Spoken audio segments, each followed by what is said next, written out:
So a big portion of this unit was learning how to use calculus to graph. That's probably the biggest application thing. But now we're going to look at a number of other real-life applications or uses of the derivative and look at each of them separately. They won't be as big as curve sketching. They'll sort of be a lesson on a bunch of different things. And the first one that we're looking at is kinematics. And kinematics in physics is the relationship between the distance you travel, the speed that you're traveling, how much you're accelerating. So it's a study of motion of objects. And if you've never taken physics, you are perfectly fine. We look at a very simplistic way that calculus connects. And hopefully, if you have taken physics, this sort of goes, oh, that explains a lot of things. Okay? So, a little bit of a review. We know that the derivative is the slope of a tangent line. And the slope of a tangent or slope in anything is change in y over change in x. Back in grade 10, you might have learned it as the rise over the run, because the rise was the change in y, and the run was the change in x. Okay? And that's all a derivative is, right? We go back to this. We've done all this complicated stuff. We can't forget that a derivative is really a simple concept of finding the slope of a tangent. But now we're going to see how powerful and what kind of connections this has with a bunch of different things. If you think of change in distance over change in time, that's how we talk about velocity. If someone says, how fast were you driving? You would say 60 kilometers per hour. And when we talk about the units, we are talking about a rate of change with distance over time, displacement with respect to time, and that's velocity. But now we make that connection and we're like, oh, so that means if I take the derivative of a displacement equation, I get a velocity equation, which is really cool. Okay, so it's a simple concept, just making a connection, and all of a sudden, the derivative is present. Okay? We started our whole year off, I don't know if you remember, we started our whole year off talking about average rates of change and instantaneous rates of change. Like if it takes an hour to drive 100 kilometers from here, right? Your average speed is 100 kilometers per hour because you went 100 kilometers in an hour, which probably means you were speeding at some time. Because if your average speed is 100 kilometers an hour and the speed limit's 100 kilometers per hour, but not in the city, and not through stop signs, and not through red lights, that means that somewhere along the line you were going above the speed limit to make that average, okay? And here we have this idea that if S, and I don't know why they decided for S for displacement. Maybe because D was distance and they wanted to not, but I'm not sure why S. Anyways, S for displacement, strategically V for velocity. Then velocity is the derivative of your displacement equation. So if you want to find an instantaneous velocity, well, instantaneous velocity is just your derivative. And if you had an equation that velocity is equal to 5 times minus 3 times, like if you had some equation for velocity, that equation is finding instantaneous. What velocity was I going at 3 seconds? What velocity was I going at 6 seconds? Your velocity equation is an equation for your instantaneous velocity to find it at any time. And now, that's just going to be our first derivative.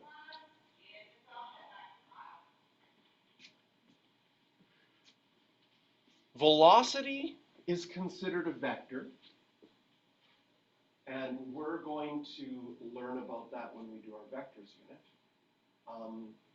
And this is something like often going into school, into high school, it'd be like velocity and speed is just the same word used. Velocity is fancier, speed is what we talked about when we were little.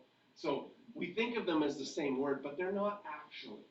Velocity has a direction and can sometimes be negative. So if you set your initial velocity is this direction, now I'm going a positive velocity, but if I switch, I'm going a negative velocity. Speed, you can't go a speed of negative 3 kilometers an hour. Negative 3 kilometers an hour means your speed is still 3 kilometers an hour, you just changed direction. So velocity has direction, speed does not, so that's why speed is always the absolute value of velocity.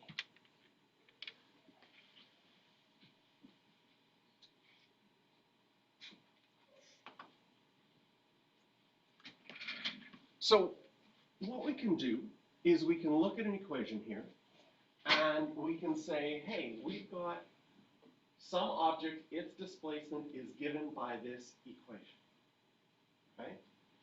So if you wanted to find the average velocity from 1 to 3, okay, the time would be, and we are in seconds, is 2 seconds that you've traveled, right? That makes sense. From 1 to 3, you've traveled 2 seconds. At time is 1. Really easy to plug that in. Your displacement would be 4. At the time is 3. 9 plus 9, your displacement is 18. Can you see that your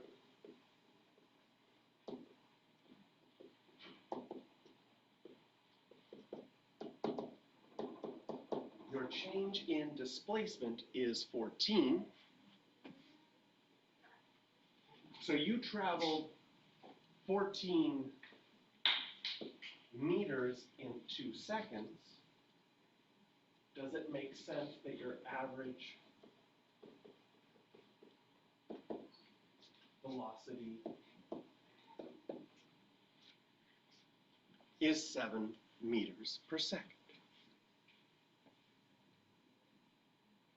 So average velocity is a very sort of common sense idea. Well, somewhat common sense. We can talk about that later. I might show you a video. Velocity of the body at time t. So now if we want to find a velocity, when it says something like this, especially at time t, right?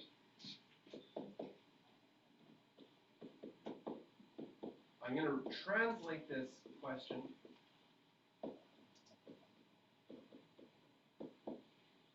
This question can be translated to say, what is the velocity equation?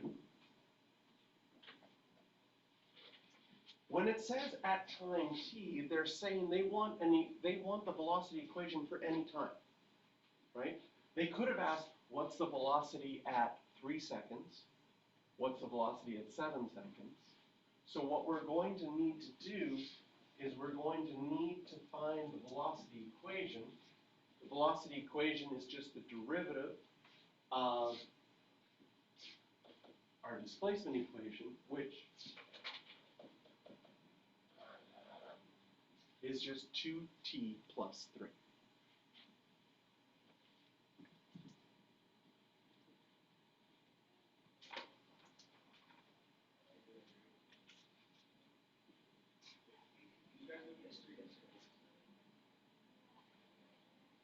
So if you get a question that says, what is something at time t, they're just asking for its general equation, okay? And it's funny, because this is a confusing question. If I had asked you, what's the velocity at time 7, you would have done this first, and then plugged in 7 and found the equation easier. You would have done more work and found it an easier question, right? So it's just a wording thing in a question like this. Another wording thing that's going to come up as important is initial. Lots of questions are going to ask for what's the initial displacement, the initial velocity. Initial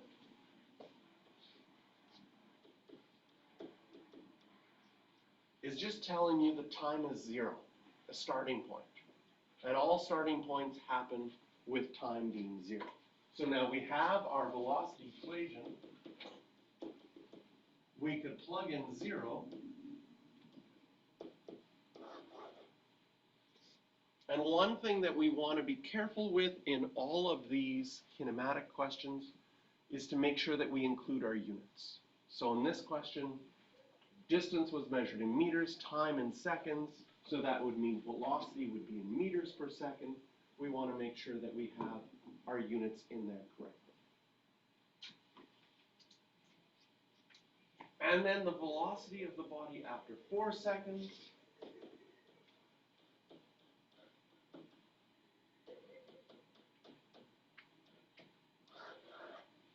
We would just have to plug in 4 for t and figure that out from there.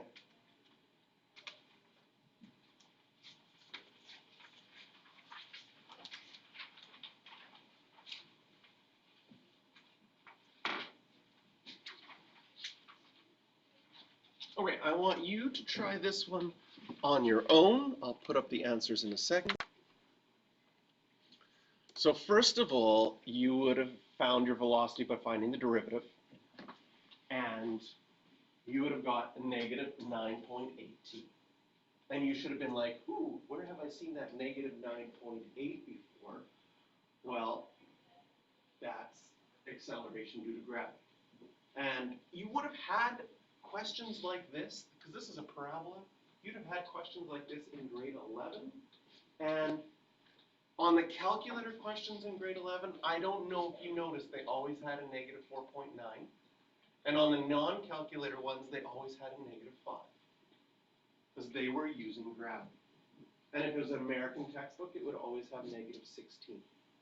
Because negative 9.8 meters per second is about 32 feet per second in imperial units. So now when you look back at questions, right, then you can see whether or not they were actually using an actual equation, was 16 or 5 or 4.9. Or if the teacher had made up an equation and didn't realize that they're just like, and math teachers, we do that all the time. Oh, we'll make up an equation and we'll do the math so it works out nicely. But sometimes your math doesn't match reality, or your question doesn't match reality. Anyways, after 2 seconds, you would have gotten negative 19.6. When will the stone hit the ground? So what we're imagining here, now that we've got our velocity graph and we've got our distance graph, I can like picture what's happening. Here's the cliff. Can you see that this cliff is 122.5 meters tall? Because at time equals 0, there's the stone, it would be at the top of that cliff. Maybe the cliff's a little bit lower because you're holding the stone up in the air. We can imagine that a little bit. Now, this is the starting point. It gets thrown off of this cliff and is going to hit the ground. So we have 2 equations right now. We have a velocity equation, we have a distance equation. So one of the things that will happen in a kinematics question is you have to determine which equation you want to use. In this case, we're solving for time when the height is at 0. So we would be going back to our original equation here, plugging in 0 into our original equation and solving that. Worked out nicely, perfectly, to land 5 seconds later. Now when you square root 25, you realize that mathematically you should get plus or minus, okay? But now that we're dealing in a real life situation, we have to think, what do those numbers mean? 5 seconds means it hits the ground 5 seconds from now, and -5 means that it miraculously hit the ground 5 seconds before it got up to the top of the cliff. So even though 5 and -5 are both right answers, because of the context of the question, only 5 makes sense.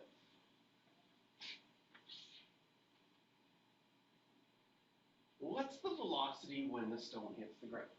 So you and your friend are playing a game, and you're playing catch, and you found a nice heavy stone, and you've been playing catch back and forth. And you did that for like 3 hours and realized this is getting boring. So your friend says, what happens if we play catch, but I climb up on the top of this cliff, and I throw the stone to you, and see if you can catch it? Is this a good idea?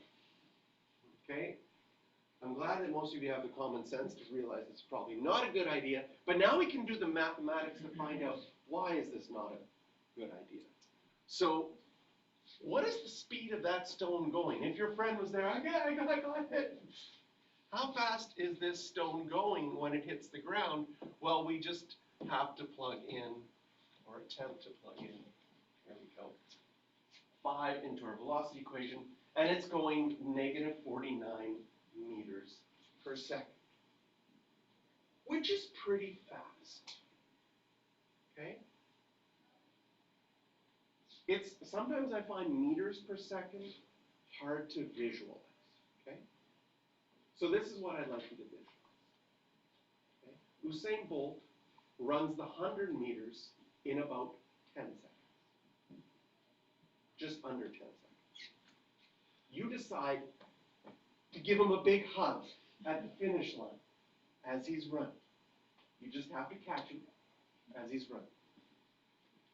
At 100 meters in 10 seconds, Usain Bolt is going 10 meters per second. This is going 49 or 50 meters per second. Much faster than Usain Bolt. And you're like, oh, but it's just a stone, it's smaller. Okay, probably not a good idea. Like, oh, I got a baseball glove, I'll just put it above my head. Not a good idea.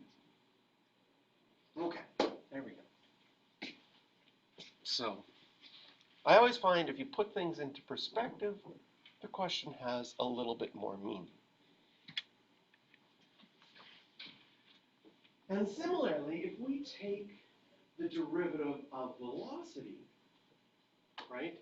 If you think about gravity, gravity is -9.8 meters per second squared. So the units tell us we've done another derivative to get another, right, time on the bottom. Hey, sorry to interrupt you guys. No problem. What's up? Happy Friday. Happy. So we've got acceleration as the derivative of velocity, and that means acceleration is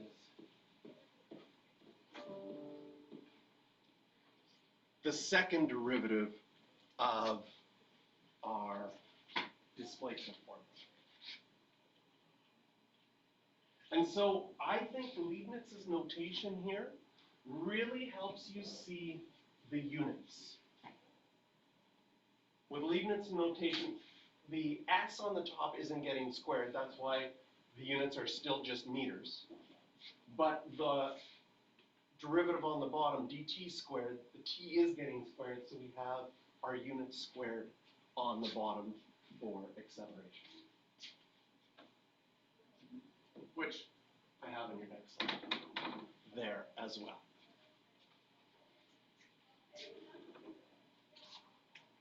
And I like to remember this. I know it's probably not super crazy to remember this, but I find it easy to remember this as that when you're going from displacement to acceleration, this is a derivative each time. And if you have SPA in your mind, then you can go any direction. Like, oh, I want to go to velocity to acceleration, I need to take my derivative. If I want to go displacement all the way to acceleration, I need to do my derivative twice.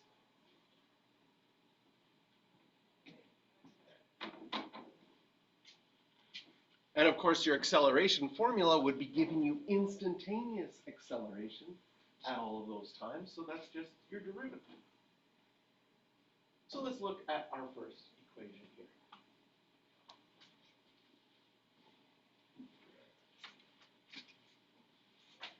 So we've got a particle traveling in an interesting way. It's a cubic graph, so I'm like, okay, here's the graph of a cubic. Its displacement is increasing sometimes, then decreasing. This would be like, oh, I'm going someplace. Oh, I forgot something at home. Oh, I'm going back. So our direction is changing here.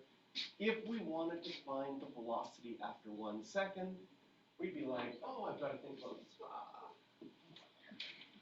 I've got my displacement formula. If I want to find my velocity formula, I'm going to need to do my derivative.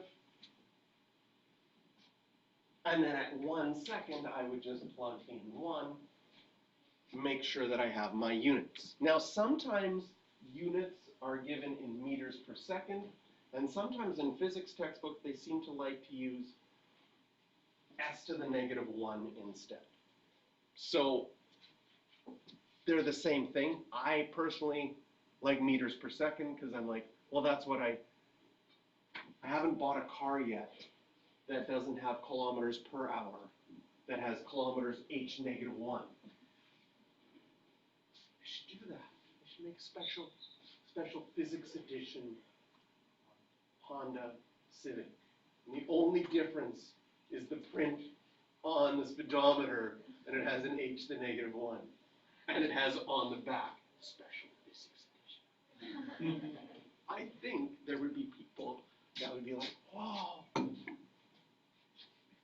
think if I was market, I should contact Honda right now and sell this idea for $1.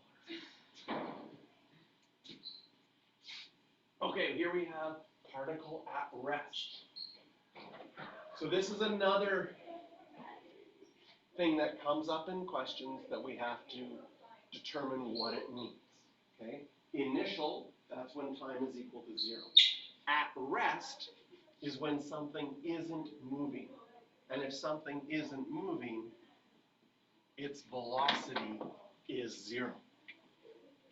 Okay? But this is the hardest part of this question, is understanding what that word means. Then it's easy. Okay? All the math, in fact, after this is easy. And I find that that's interesting thing. Sometimes in a math problem, it's not the math that's hard, but it's the understanding of exactly what do they want us to do. So I really want to point out those things. Because in a math class, as a student, you often focus on the math. And you would go over the next little part. Oh, plugging in 0 for v is easy. Then how do I solve a quadratic equation? I've learned you had to factor. And I might notice there's a 3 in common, so I factor out the 3. And I can factor the rest of it. And at this point, as a student, you are focusing on the factoring and you're feeling good and you're saying, I know how to do this. And you've forgotten that the key thing in this question was that word at rest. And you get to a quiz or a test and it has the same question like, I don't remember what at rest is. So you can't even start the question. And then you lose a lot of marks. Not because you don't know how to do math, but either A, you don't know how to pay attention, or B, you just missed that key thing. So it's my job as a teacher to be like, okay, the key thing here is really understanding what it means for something to be at rest. Then the math is easy. So we can write a statement. It's at rest at 3 seconds and 5 seconds.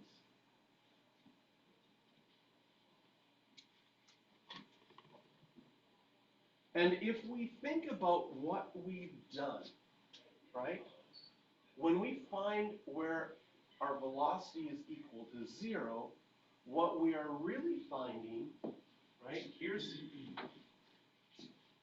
This is our derivative graph of displacement.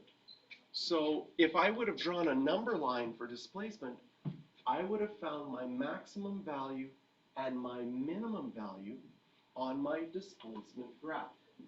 If we zoom out to view everything right from the beginning here, what we're finding is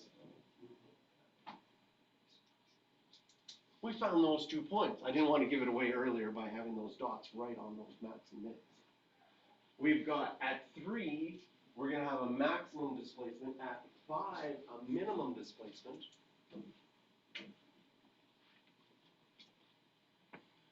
And what this means is, and you're going to get this question in your textbook, they're going to say, hey, can you draw a motion diagram?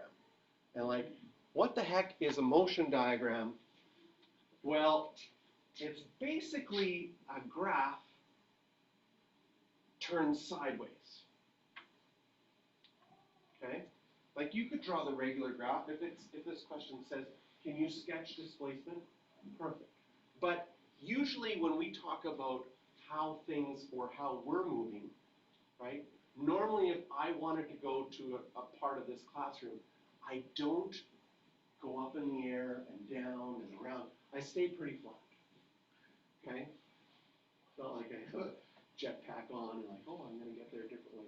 We stay pretty flat. So a motion diagram is like graphing it. So you're going to have to find, right, here's our maximum at 61. Here's our minimum at 57. But it's more flat-like. So this is our motion diagram.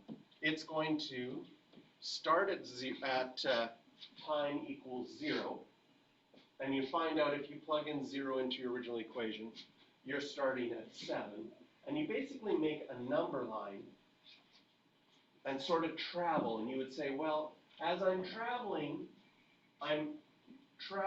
forward until I get to 67, because that was my maximum. And then I have to travel back till I get to 57. And you just sort of label at what times you're at those places. And it's sort of telling you a direction. So it says, I'm going 3 seconds, I'm going this way. Then in 5 seconds, I'm back here, and then I'm going this way again. And it's sort of just giving a path of this object. And that is what a motion diagram is.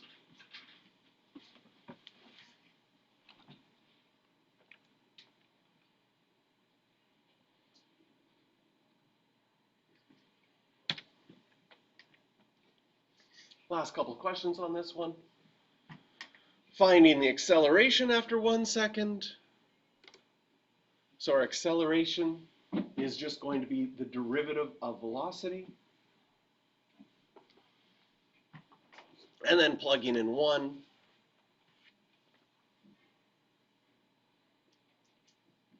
Negative 18 meters per second. A negative acceleration means that this object is slowing down. The time at which the acceleration is 0, so again you'd plug in 0 for your acceleration and solve that, and that would be at 4 seconds.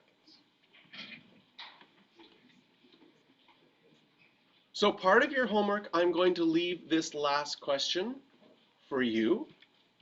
Okay, we can look at that tomorrow. So you can work on that right now. And then out of your textbook, there's some questions as well.